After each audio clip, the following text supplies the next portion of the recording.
Está começando mais um Diálogo Cultural. Hoje estamos aqui com a Cristina Gremel. Ela é jornalista, colunista e âncora do programa Segunda Opinião, da Gazeta do Povo, comentarista da revista Oeste, nos programas Estúdio Oeste e Oeste Sem Filtro, comentarista no programa independente Resumo, da Ópera, e âncora do programa independente, né? E ambos no YouTube. Tá, Cristina, para a gente começar... Eu queria saber primeiro, né? Quem é a Cristina Gremel? Fala um pouquinho sobre você, a sua história, a sua trajetória, até para as pessoas te conhecerem também. Tá bom, não sei se a gente fala boa tarde, boa noite, depende da hora que nós vamos nos apresentar aqui para a audiência, mas enfim, bom dia, boa tarde ou boa noite, conforme a ocasião. Um prazer estar aqui com vocês, uma alegria, né, compartilhar um pouco da minha trajetória com o público que me acompanha. Muitos não conhecem, muitos me conheceram 2 anos atrás, quando eu entrei na Jovem Pan. Eu já estou com 33 anos de jornalismo. Então, vamos lá, eu comecei a minha carreira quando ainda estava na faculdade, me formei no ano de 92, mas desde 90 eu já trabalhava como jornalista. Comecei em televisão e acabei ficando, embora eu tenha feito jornalismo, porque eu gostava muito, muito mesmo de escrever. E aí eu me descobri no ofício ali de repórter de TV como alguém que escrevia muito, porque as pessoas não têm ideia, mas o repórter de TV, para conseguir contar a história naquele 1 minuto, 1 minuto e meio do espaço ali, que fica disponibilizado para cada reportagem num telejornal, que normalmente tem 10 ou 15 minutos de duração no total, a gente precisa escrever muito.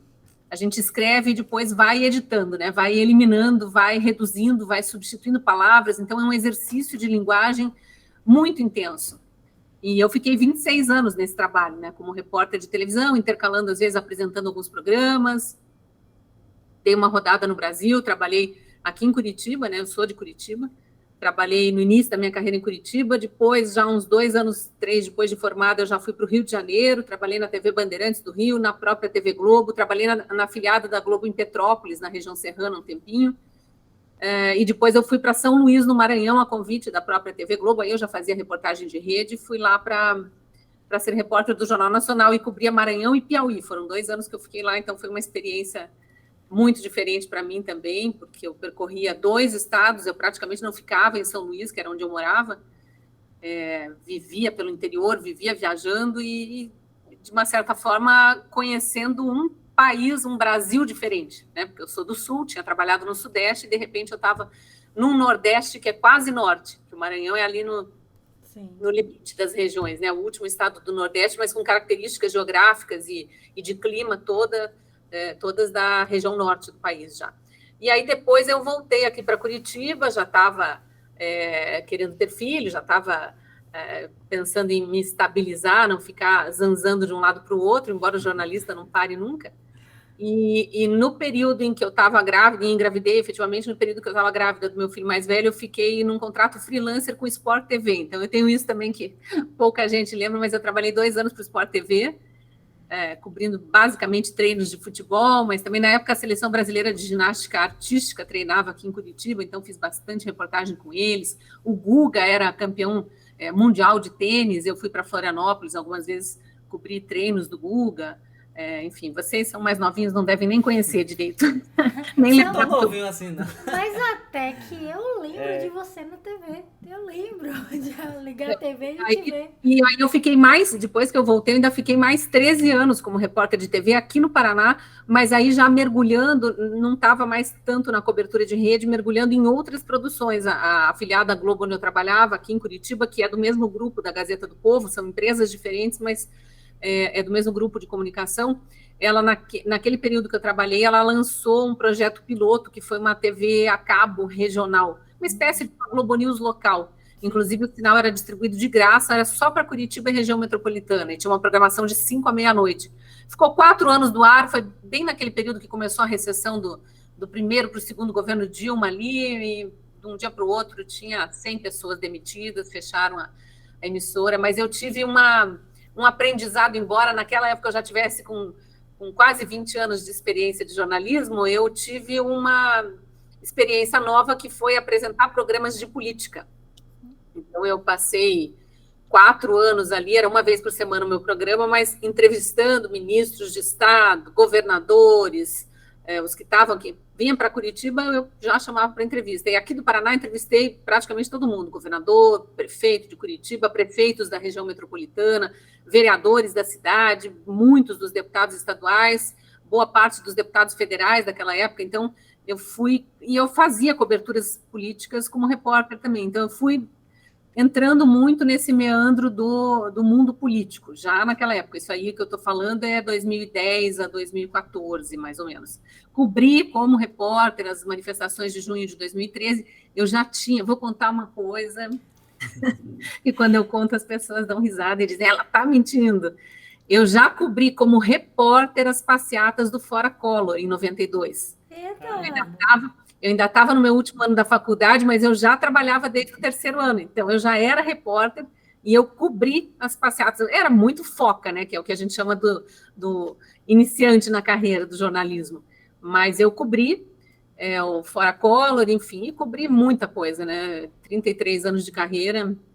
Esses tempos eu estava relembrando aqui, eu vi nascer...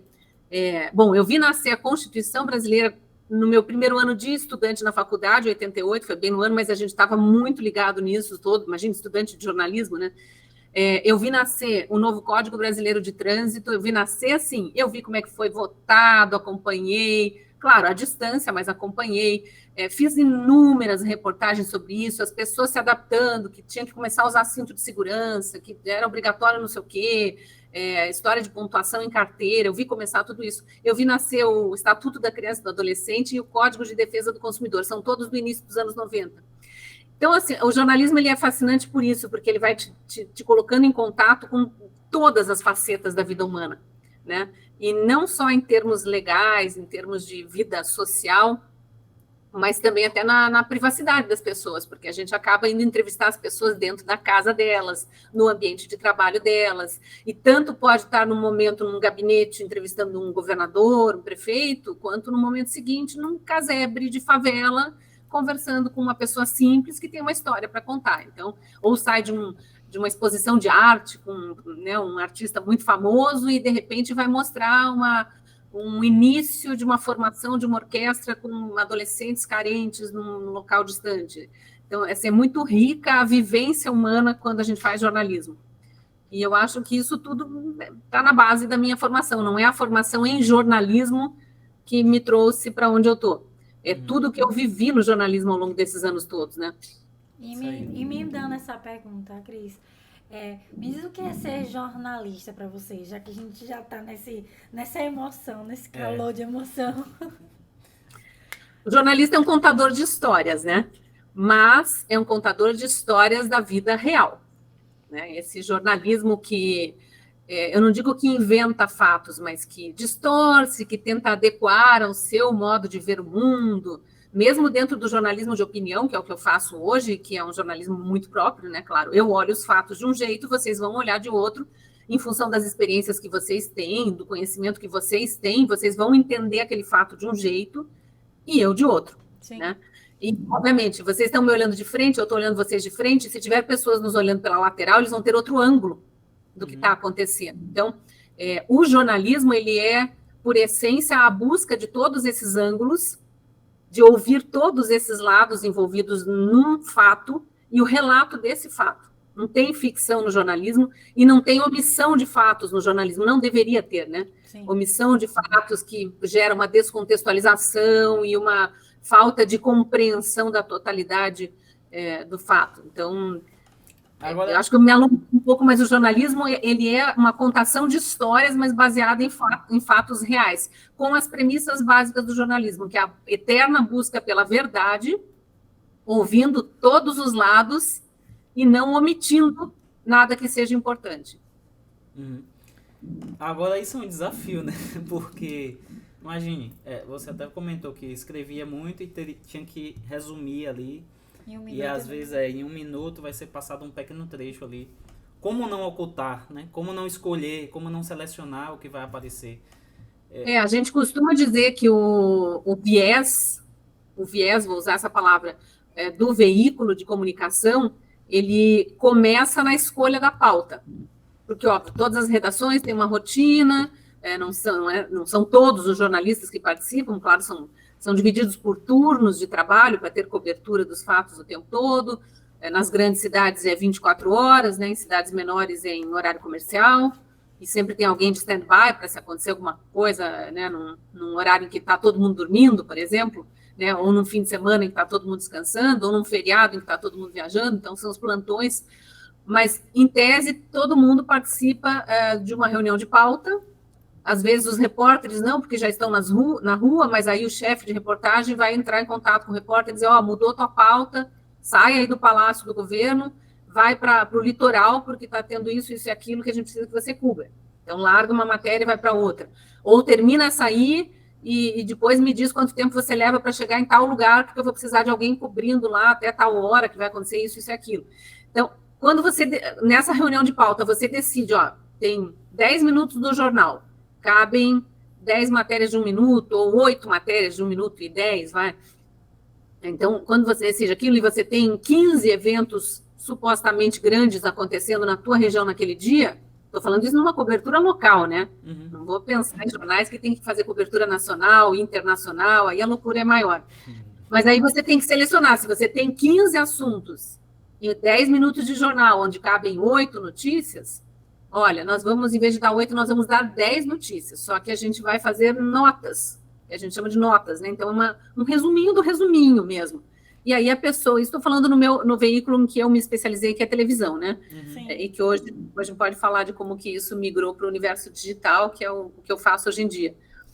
Mas aí você fica nessa ideia, eu vou dar um resuminho, mas pelo menos eu não deixo de informar as pessoas que isso aconteceu, ou que tal coisa vai acontecer, né? Vai ter um aumento de gasolina, ou não posso deixar de dar as pessoas, se quiserem abastecer hoje pelo preço mais baixo, né? Preciso dar aquela informação. E aí, se elas quiserem mais informação, elas buscam em outro veículo, porque aqui nós temos 10 minutos e cabe só isso. Mas, de qualquer forma, eu vou deixar de fora 4 ou 5 assuntos. Alguns, eles são, a gente chama de atemporais, eles podem ser anunciados, né, divulgados em outros dias, né? Sei lá, mudança no currículo escolar dos alunos de ensino médio. Uhum. Né? Pode ser que o governo tenha anunciado hoje, eventualmente a gente também tinha aquela estratégia de divulga só a manchete, só o título e diz, amanhã nós falaremos em mais detalhes sobre isso no jornal. E aí, quem quiser já saber, né, o estudante de ensino médio que já fica estressado com as mudanças que virão, já vai buscar informação. Mas, então, esses assuntos são atemporais, eu posso exibir 1, 2 dias depois, se aquilo só vai ser aplicado dali um mês, dali um ano. Outras coisas têm que ser no dia. Então, a escolha de pauta ela já vai dando viés, porque, obviamente, que determinado veículo vai priorizar determinado assunto e outros veículos vão priorizar determinados assuntos diferentes. Uhum. Aí tem o viés, obviamente, do jornalista. É impossível, o jornalista a gente fala de factual, né, aquele que cobre, faz a cobertura geral, ele não deveria nunca usar a regra mais básica, adjetivos no seu texto. Claro que eu, inúmeras vezes na minha carreira, escrevi as crianças com largos sorrisos no rosto receberam o Papai Noel, sei lá, uma coisa mais poética, assim. Eu não preciso dizer só que elas estão sorrindo, eu posso dizer que elas estão sorrindo muito, que elas estão muito felizes. Nesse caso, cabe adjetivação, mas eu ficar dizendo que fulano é terrorista, golpista, bolsonarista, fascista, machista, homofóbico e um monte de reticências, isso não é jornalismo. Né? Agora, é claro, hoje em dia tem o jornalismo de opinião, que é esse que eu faço. Em tese, os jornalistas de opinião podem e até devem adjetivar para ajudar as pessoas a entenderem o ponto de vista dele. Mas, de qualquer forma, o excesso de adjetivação, ele vira uma militância. E isso nem no jornalismo de opinião deveria acontecer. Infelizmente, acontece demais. Para todos os lados que você olha. Para todos os lados que você olha, acontece. Né? Eu mesma devo ter caído nessa armadilha, pisado nessa casca de banana, algumas vezes, em discussões mais acaloradas, você acaba tomando um partido, né? Literalmente, porque a distorção do fato que gerou a discussão é tão grande que você acaba, não, eu vou vestir a carapuça aqui, vestir a camisa e defender essa ideia aqui. Mas é o jornalismo de opinião, ele permite, no factual, não. Entendi. Então, mesmo o factual atualmente, quando a gente olha como espectador, como leitor, a gente percebe o viés. Isso. Há exceções, mas são poucas. E às vezes já é um exagero muito grande, né? Tipo assim, uma coisa que a gente já vê meio já toma um susto, assim. A não ser que aquilo já seja um estereótipo que casa com o que te agrada. Então você não questiona e engole aquilo dali, acreditando naquilo ali. Isso acontece com todo mundo, sabe? Isso acontece com todo mundo em algum momento, né? Você percebe que aí há um momento que você se identifica com aquele jornalista. Eu gosto desse jornalista. Às vezes a gente fala que é a comunicação subjetiva. Às vezes não é nem pela forma como ele está comunicando, ele me agrada, né, a postura, as palavras que ele usa, a forma de se comunicar. Às vezes não, você percebe de imediato, que é o que acontece hoje no jornalismo de opinião, né? Você se identifica com as ideias daquela pessoa e já abraça. Vou seguir esse aqui, porque esse aqui pensa como eu. E tudo bem, são características da comunicação moderna, né? A gente ainda está tateando nessa seara aí para ver para onde que vai caminhar a comunicação. No momento, está muito claro isso, que a gente vive em bolhas, e isso é um reflexo das redes sociais, que já são a nova comunicação, né? Já não está mais tão nova, mas assim, para eu que comecei em redações com máquina de escrever, não existia internet, não é que não existia celular, não tinha internet. Então, a gente ainda diz que é muito novo o advento das redes sociais, né? Eu acho que a gente ainda vai trilhar um caminho muito grande, eu espero que a gente caminhe, eu digo a gente, sociedade e humanidade, né? Caminhe para um melhor uso da informação. A gente está afundado em informação hoje em dia, e sofrendo muito pelo excesso de informação e pelas confusões todas que o excesso de informação traz. Pronto, eu ia te perguntar justamente isso daí em relação à rede social. Porque antes da rede social, poderia existir, eu acredito que existia em muitos casos, um monopólio de fato da informação, para a formação da opinião pública. Tem até um filme que eu assisti recentemente, eu vou contar rapidinho aqui, que é A Mulher Faz o Homem, do eu assisti, muito Frank bom. Capra. Tá na BP Select. Isso, exatamente. E aí, ali você vê o cara que vira um senador, né? Ele é colocado lá para virar um senador, descobre uma corrupção ali no Congresso, e aí ele quer bradar aquela verdade, só que aí o outro senador que é contra ele é financiado por um industrial. E esse industrial que financiou o senador, que era para ser, né, coligado dele ali, ele é dono dos meios de comunicação do Estado de origem desse senador que foi colocado lá.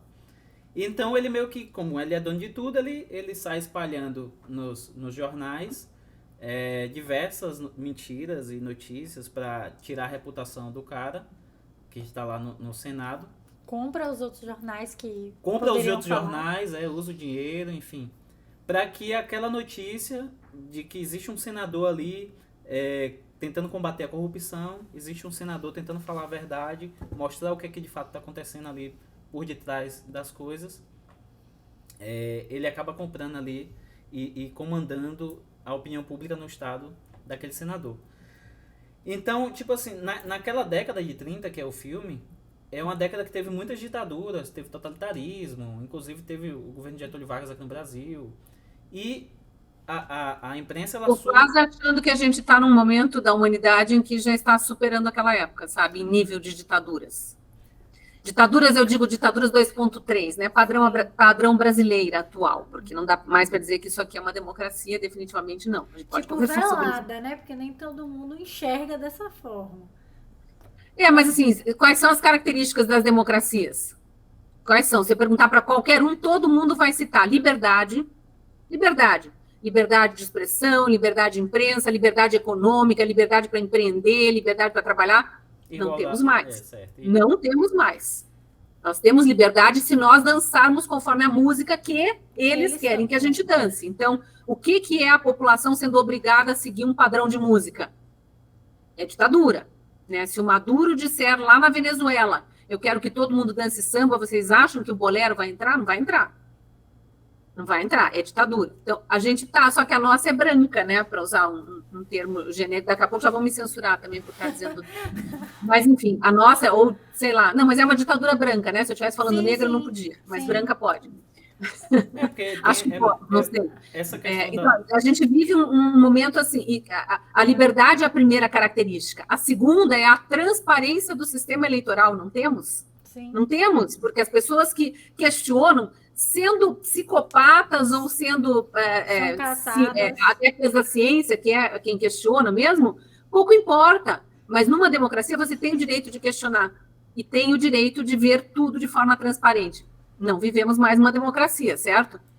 Então a gente não tem mais assim, os pilares, né, as bases da democracia foram todas arrancadas. E todas arrancadas ao longo de um processo de décadas, de aparelhamento mesmo de instituições. Não temos mais instituições independentes.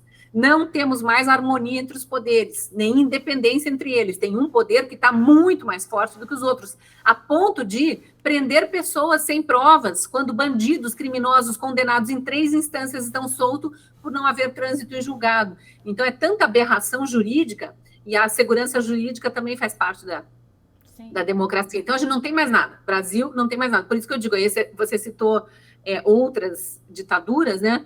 E eu começo a pensar que no nosso entorno, na nossa situação e no nosso entorno. E realmente, quando a gente olha a década de 30, Getúlio Vargas, ou todas essas ditaduras que tinha também pela América Latina, está tudo de volta.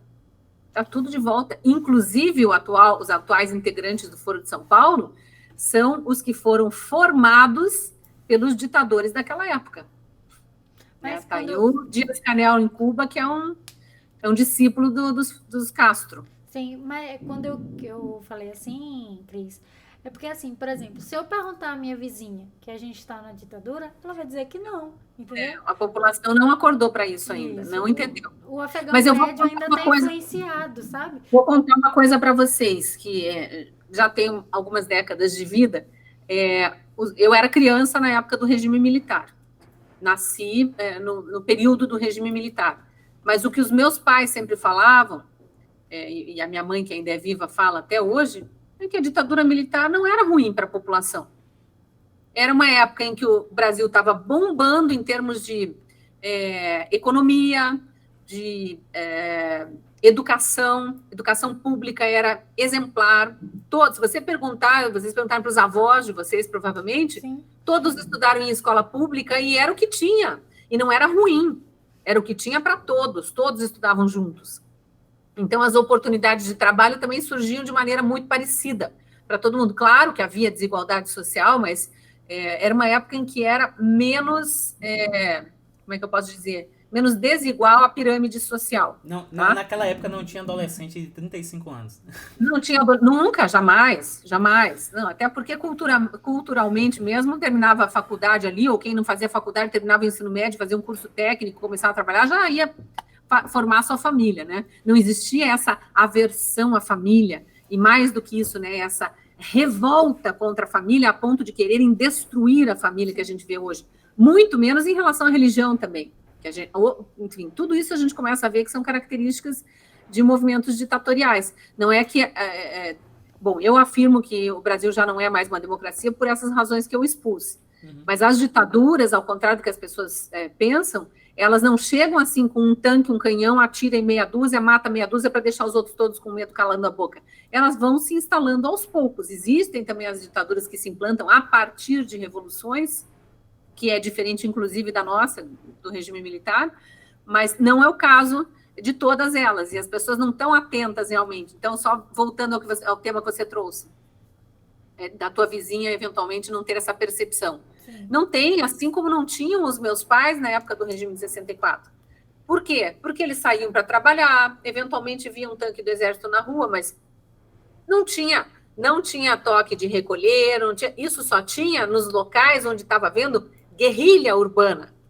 E aí, o que havia? Não era manifestação pacífica, gente sentada numa cadeira de praia na frente de um quartel por 60 dias seguidos, cantando o hino nacional, fazendo orações. Não, era um guerrilheiro sequestrando o embaixador americano para trocar por preso político, matando pessoas, invadindo... Vocês sabiam que a Dilma era assaltante de banco? A Dilma assaltou o banco junto com a guerrilha armada. José Dirceu foi preso pela ditadura militar porque ele era guerrilheiro armado. Se você lê o Manual do Guerrilheiro Urbano do Marighella, que agora essa esquerda inocente, aí, muito entre aspas, venera, ele está ensinando as pessoas a se armarem para lutar contra o regime que estava lá implantado. sem entrar aqui no mérito se o regime era bom ou não era bom, tá? E tudo que foi feito com os presos políticos, que teve muito, mas muito erro, tanto que eles são anistiados e recebem indenizações altíssimas até hoje, né? Dilma, Zé Dirceu, essa turma toda aí está beirando os 40 mil por mês, quem não recebeu uma bolada de uma vez só, né? Então, teve muita coisa errada, mas não quer dizer que para a maior parte da população aquilo era um regime ditatorial. As pessoas não percebiam assim, como hoje não percebem, né? E até por isso que a gente está onde a gente está, porque as pessoas foram muito desatentas para as urnas em 2022 e não exigiram o que deveriam exigir, que é a transparência do sistema, né? E ludibriadas, né? Porque acaba que a mídia também influencia nessa questão. Ah, sim, aí tem a mídia não só influencia, como, na minha visão, e aí, ela comete crime. Sim. O que aconteceu, e não é um fenômeno só brasileiro, tá? Isso é no mundo inteiro, mas o que aconteceu dessa transformação, e aí mídia, vamos deixar bem claro, é imprensa. Sim. Tá? Porque mídia é tudo que se relaciona à comunicação de massa. Mas o que aconteceu com a imprensa, e aí vamos falar de Brasil, de 2013 para cá, que é nos últimos 10 anos, desde as manifestações de junho de 2013, mas muito mais fortemente do governo Bolsonaro para cá, é criminoso.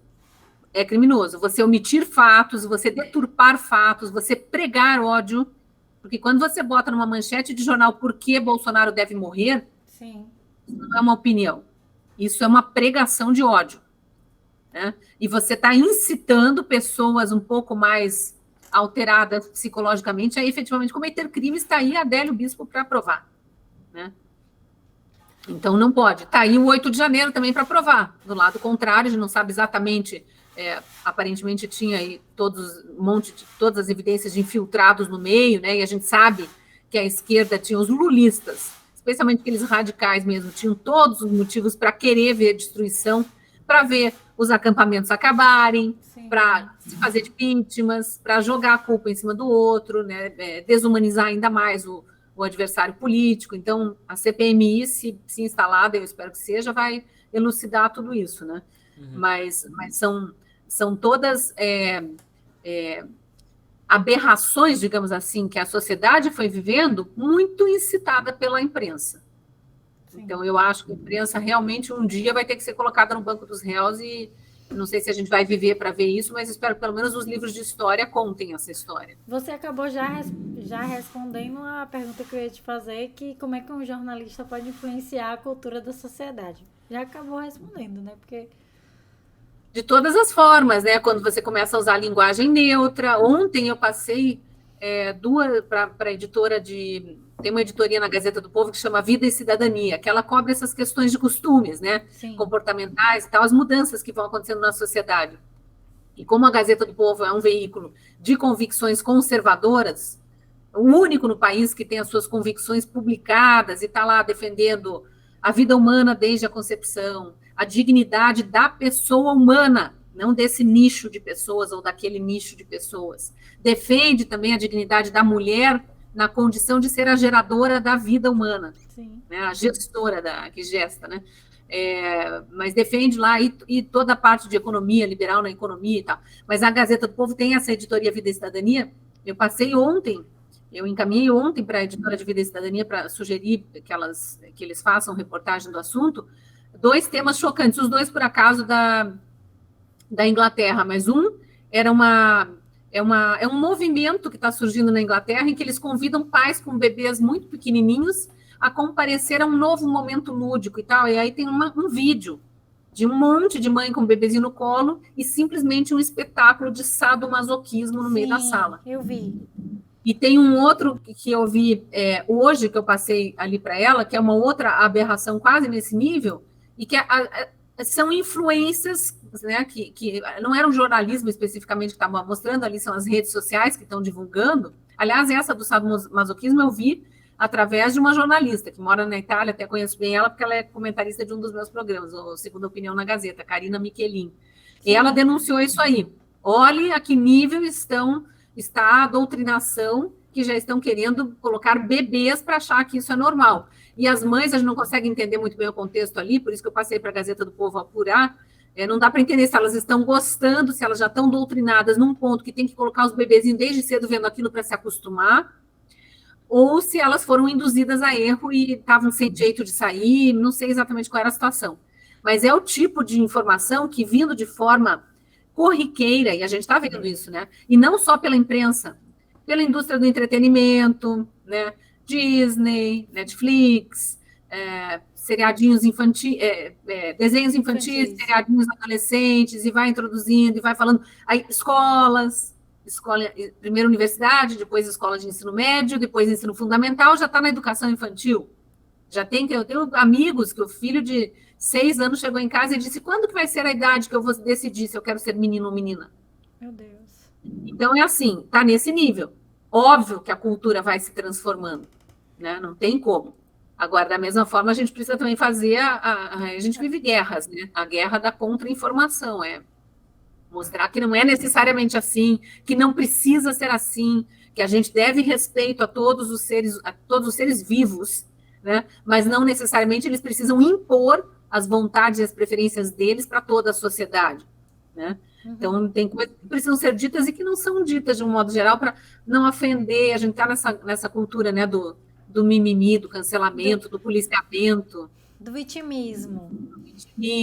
Tudo isso. Então, a gente, enfim, tem que ir lidando com isso. Eu entendo que as gerações vão enfrentando essas mudanças, né? Eu enfrentei em relação à geração dos meus pais, vocês enfrentam em relação à minha, os filhos de vocês vão enfrentar em relação à geração de vocês, até em função de novidades tecnológicas, né? Eu falei que quando eu comecei no jornalismo não tinha nem internet, e de repente eu já estava com quase 10 anos de jornalismo quando eu vi o primeiro celular. A gente se comunicava com a redação por um rádio, tipo esses rádios que a polícia usa até hoje nos carros. Então, as coisas vão mudando e você vai se adaptando, e de repente, quando você vê, já mudou toda uma cultura em função daquele novo jeito de viver. Mas nem por isso a gente precisa adotar o que é pior. Aí entra a conversa dos conservadores, né? De tentar manter o que funcionava, o que era bom, e deixar isso para as próximas gerações, ao mesmo tempo em que você vai assimilando as novidades e se adaptando a elas. Uma das coisas que fez a gente partir para essa ação de criar esse portal foi justamente isso, tentar ampliar a consciência das pessoas, desaculturar, né? Esse monte de informações que vem assim à tona e ninguém sabe de verdade o que é discernir, o que é verdadeiro e o que é falso. E aí a gente veio com essa proposta, né, de trazer pessoas que conheçam sobre o tema, que debatam sobre isso, né, que debruce pra gente a verdade e a pessoa tenha esse conhecimento a mais, né, de ficar... Muito importante, mas vocês que são jovens, que falam para um público diferente do meu, por exemplo, né, o meu público é bem amplo, porque jornalismo, em tese, interessaria a todo mundo que está entrando na vida adulta. Então, às vezes adolescentes, mas já na pós-adolescência, ali, início da juventude mesmo, pessoal de faculdade, dali para frente, já consome muito jornalismo. Mas é muito importante que tenha programas com linguagem voltados para o público mais jovem, para começar a abrir as mentes, mesmo, tirar um pouco daquele universo só de rede social também, onde, sim, tem muita desinformação. Às vezes, pessoas desinformam e sem má intenção. A maior parte das vezes, eu acho, né? Não só compartilhando coisas que não checaram, mas, às vezes, colocando opiniões que são delas como se fossem verdade. Sim. Né? A gente precisa sempre colocar como opinião. A opinião, ela não existe verdade ou mentira, é a opinião da pessoa. Sim. É o que acontece muito com, hoje em dia, né, as blogueiras, que elas se dizem feministas, mas não sabem realmente o que é o movimento feminista. Então, começa a disseminar aquelas questões que estão ali, e quem é o público dela acaba aderindo. Então eu sou feminista. Então, sem saber... Esse tema aí é um tema, vocês já devem ter entrevistado, né? Pessoas ex-feministas ou até pessoas que estudam o feminismo. Sim. Esse tema aí é um tema que precisa estar muito em voga, especialmente entre jovens. Eu tenho sobrinhas na faixa aí dos 20 aos 26 anos, e eu vejo pelas conversas delas, assim, a confusão que parece que se você não disser que você é feminista, você está negando até a tua feminilidade, a tua condição de mulher. Mas, por exemplo, as feministas não entenderam ainda o ataque que o esporte feminino está sofrendo por causa da invasão trans no esporte feminino.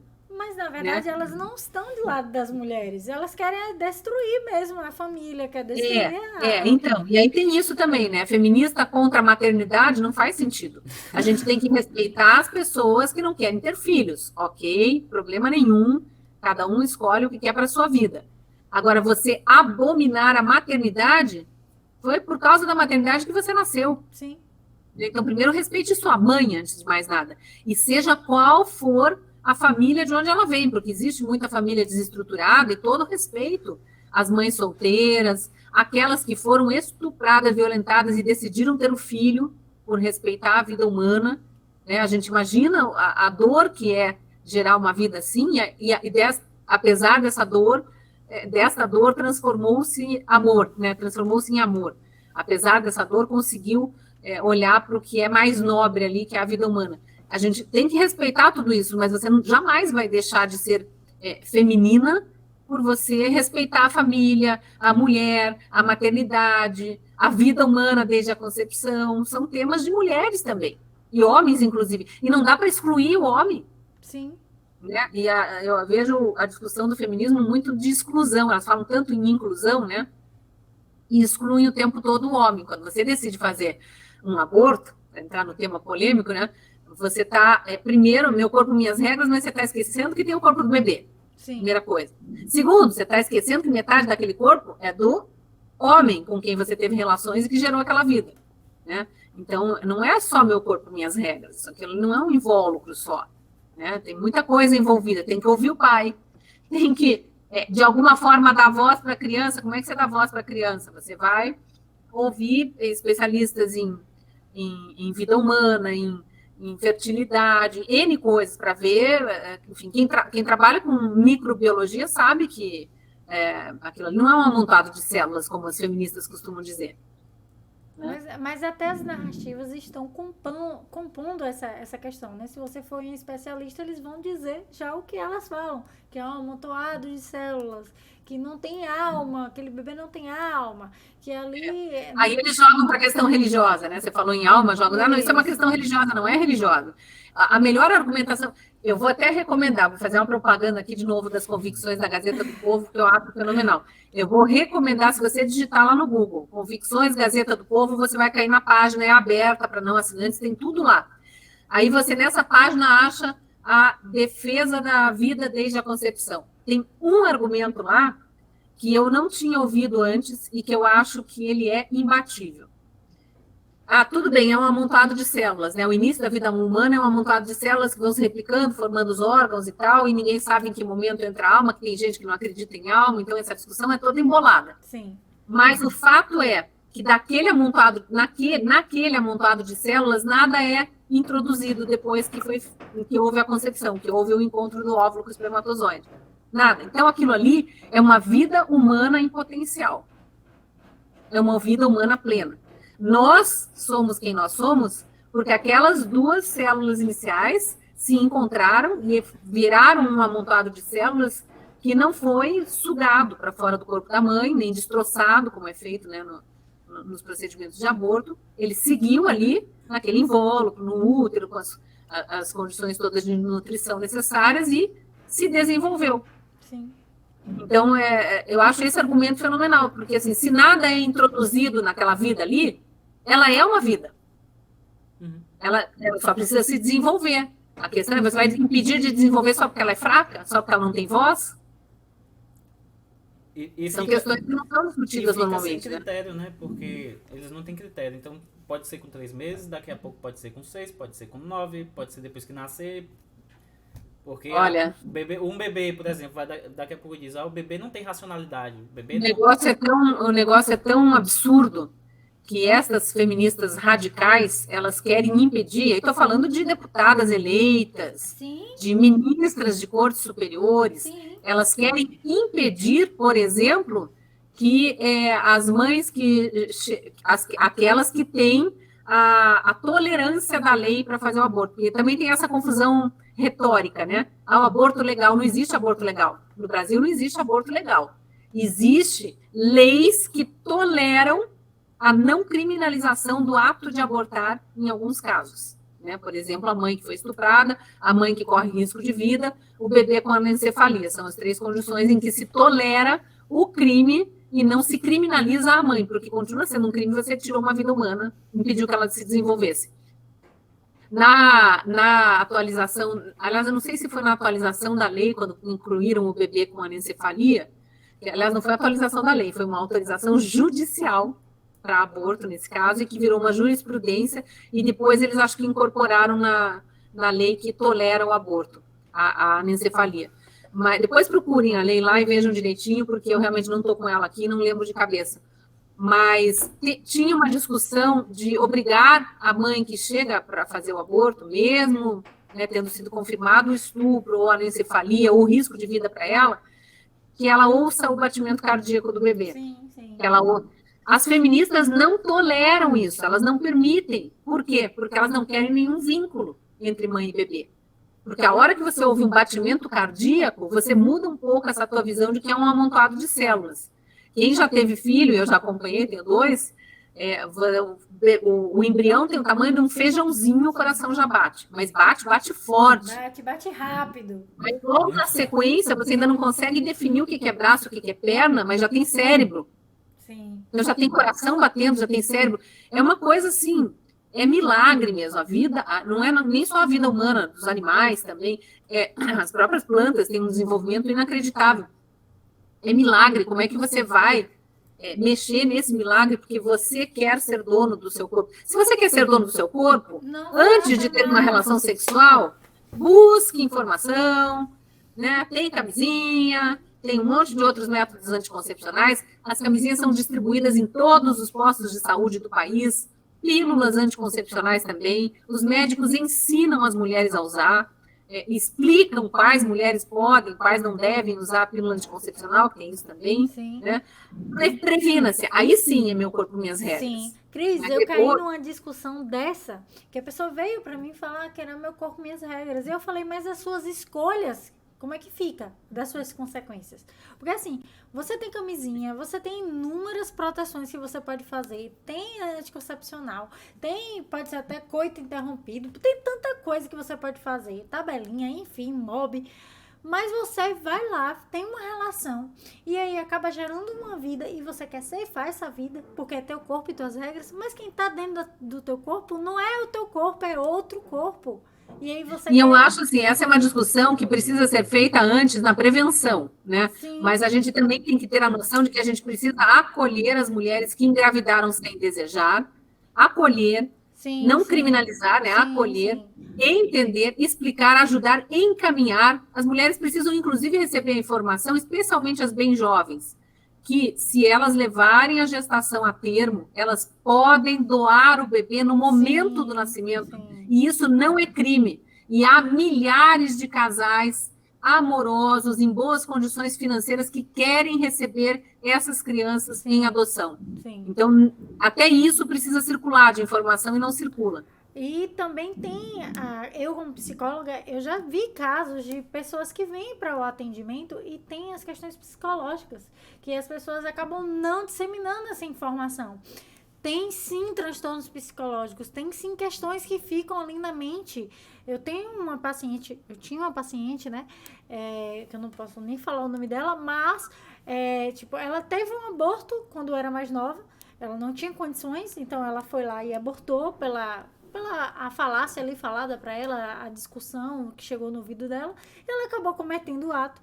E quando era mais velha agora, ela teve outro filho, e ela se culpa porque esse filho veio autista. Então ela diz que é a punição de Deus por ela ter abortado. E ninguém tira isso da cabeça dela. Ninguém tira. E tem inúmeros problemas, né?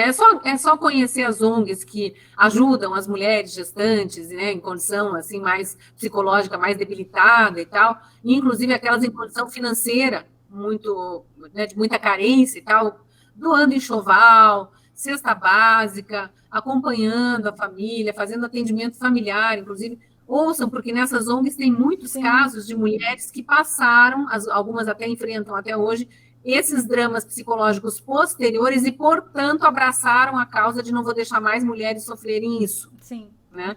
E homens também, né? os pais dos bebês também, porque não, eles não, é o que eu estou dizendo, eles não podem ser excluídos dessa conversa. Sim, sim. Né? Eu atendo vários casos referentes a isso. E eu já vi muitos relatos de ter ansiedade, de desenvolver depressão, desenvolver vários transtornos que machucam mesmo a rotina e alteram mesmo a rotina e daquela mente daquela pessoa, que fica ali martelando pela consequência que fez quando era mais novo. Só que isso não é batido, não é levado à pauta para as pessoas, não é falado, disseminado ali. E aí fica essa pauta aqui e até já foi mudado pelo meu conselho, porque há um tempo atrás tinha lá, se você procurasse no Conselho Federal de Psicologia, você tinha lá que mulheres que abortavam poderiam ter transtornos psicológicos e isso poderia afetar na vida adulta ou em qualquer estágio de vida. Mas hoje em dia, se você for procurar no próprio site do CFP, não tem mais isso. Para você ver que até eles aderiram a essa agenda progressista. Aí a gente volta naquela pergunta anterior, né, da influência da comunicação e como isso vai mudando a cultura. Por que tirar? Para mim é tão grave quanto o jornalismo que omite fatos importantes. Sim. Que você tira esse fato, a pessoa que nunca teve contato com esse fato, olha, aborto pode gerar problemas psicológicos na mãe para o resto da vida. Sim. E isso vai impedir ela de ser feliz para o resto da vida. Né? Então, pelo menos acolha essa mãe ou mãezinha que nos ouve, que está em desespero e a gente entende isso, cada um tem seu momento e tal, ou até eventualmente que se expôs num carnaval, né, sem pensar, bebeu, pior ainda, né? Não estava na sua plena consciência e tal, leve essa gestação a termo e doe o seu bebê, caso lá naquele momento do nascimento ainda seja essa a sua escolha, porque ao longo da gestação a tua opinião pode mudar por completo e com certeza a sua felicidade depende muito dessa tua decisão, né? É isso que precisa ser colocado. Aí tiram essa informação lá do site do Conselho Federal de Psicologia, a pessoa não recebe essa informação, acha que é só meu corpo e minhas regras, a partir de amanhã ela arruinou com a vida dela para sempre. Às vezes está com 15 anos, vai viver 80, tem mais 65 de sofrimento pela frente. Sim. E quando alcança a maturidade, aí que vem mesmo à tona. Porque começa a bater naquele ponto. Poxa, por que eu fiz isso em tal época? Por que eu agi dessa forma? Porque eu não tinha um conselho ali para me ajudar? Porque eu não parei para ter um conhecimento maior sobre isso? Onde é que estava a minha espiritualidade? Não tinha ninguém para estar orientando. Aí a gente vê a importância da comunicação, né? Vocês que também estão com comunicação, né? Bem intensa já, a importância da comunicação. Porque a gente pode ir levando mais esclarecimentos, mais reflexões. Eu gosto de levar reflexão também para as pessoas, sabe? Não isso está certo, isso está errado. Quem somos nós também para ficar julgando? Fora as coisas que estão obviamente certas ou erradas, está ali tudo escancarado, mas é preciso mostrar e trazer várias vertentes de opinião para você formar a tua, mas para você ir se esclarecendo também, refletindo acerca das questões humanas, né? Sim. É como na psicologia, o psicólogo tem essa missão também, mas o comunicador está falando para muitos, né? Então, a missão é grande. Cris, eu queria fazer mais uma pergunta para você.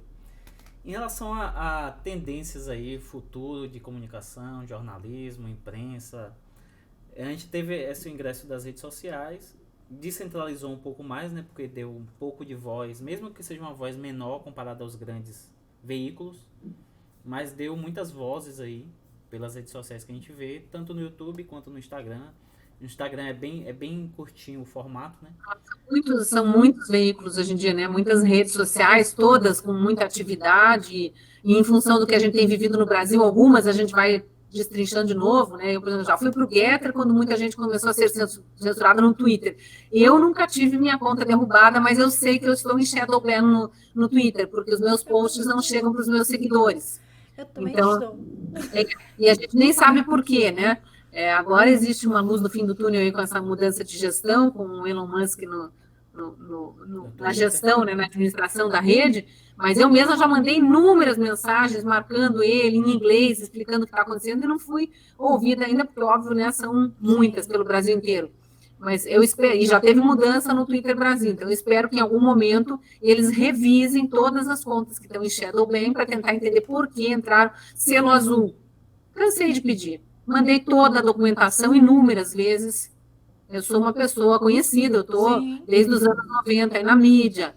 Mandei inúmeras publicações minhas, estou em 2 veículos grandes de comunicação, Gazeta do Povo, Revista Oeste, tenho meu canal no YouTube, todas as redes sociais, mando tudo para eles, nem resposta automática eu recebo. E às vezes, eu tenho 430 mil seguidores no Twitter, às vezes uma conta de 1.000 tem selo azul. E não é a questão do selo azul, jamais uma conta de selo azul cai em Shadowban. Sim. Os posts são entregues. Inclusive, há um algoritmo trabalhando a favor para entregar mais. Então, dependendo do trabalho que você faz, é interessante e necessário, inclusive, ter. Outra coisa, no meu caso, né, no caso dos jornalistas, dos comunicadores, o pessoal faz muita conta fake. Se eu tenho o selo azul, todo mundo sabe que aquela é a conta verdadeira, mas eles não dão.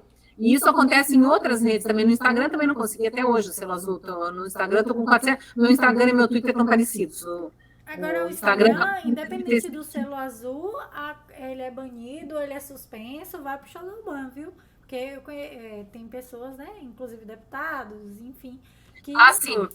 Aí, mas sempre de um espectro político, né? Aí a gente já sabe que é ordem judicial. Sim. Aí entra uma interferência maior. Mas as redes fazerem por conta própria, assim, porque o departamento de marketing, formado por pessoas que têm esse tipo de pensamento político, perseguem quem tem o pensamento oposto, isso é característico das redes sociais, especialmente aqui no Brasil. Isso aconteceu muito, aconteceu de 2018 para cá e continua bem intenso, sim. Infelizmente. Mas aí vão surgindo as outras redes. Então, Getter, o Rumble para o YouTube, né? Essa é uma outra característica que mostra como o Brasil não é mais uma democracia. O país, nos últimos 4 meses, desde o segundo turno para cá, foi o país no mundo, que mais teve gente baixando VPN, que é para você poder acessar, independentemente de censura e bloqueios, acessar o que você quiser. Isso só acontece em China, Nicarágua, Cuba, Venezuela, que as pessoas pagam VPN para poder ter acesso ao que o governo não permite você acessar.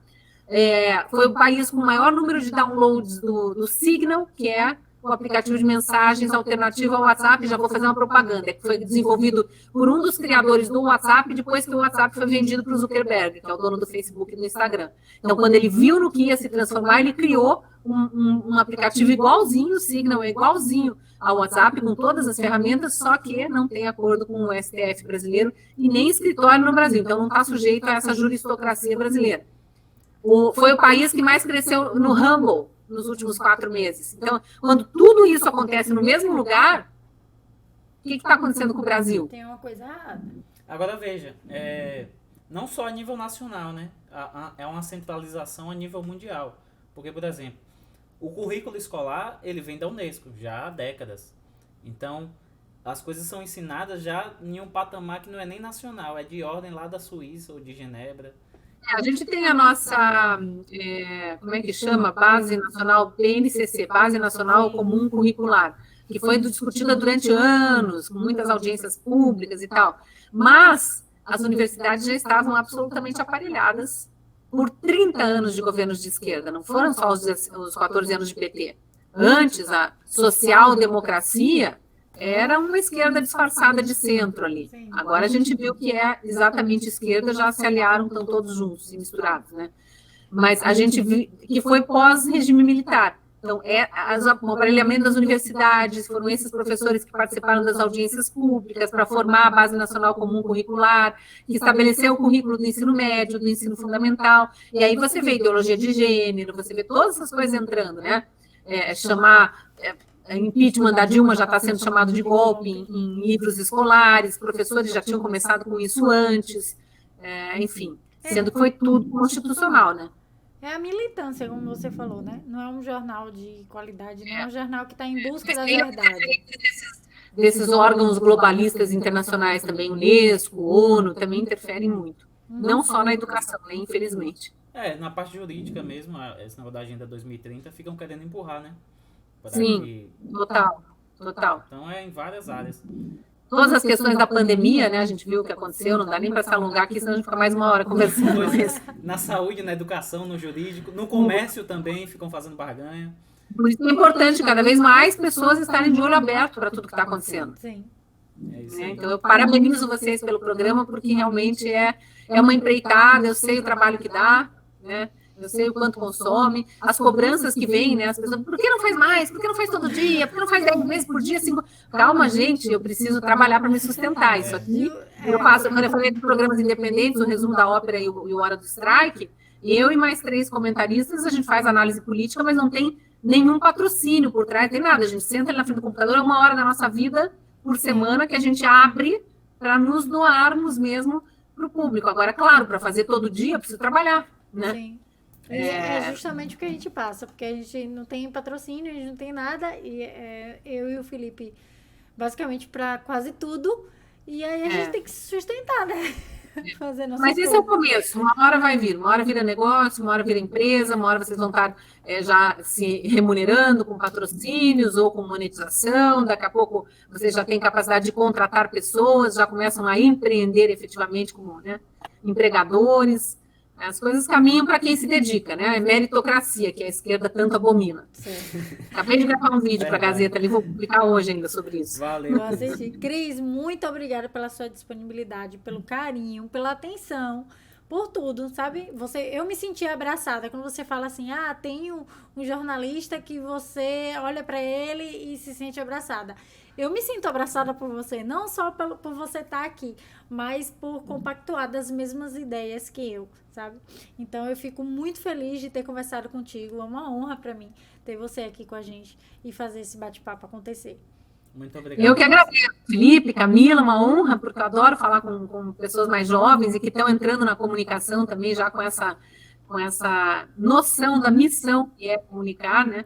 E esse carinho todo que eu recebo também, estou recebendo de você agora, mas eu recebo com muita frequência, é o que nos mantém também firmes, né? A gente sabe que mesmo com toda a perseguição, com todas as injustiças, com todos os cancelamentos, as campanhas de ódio, né?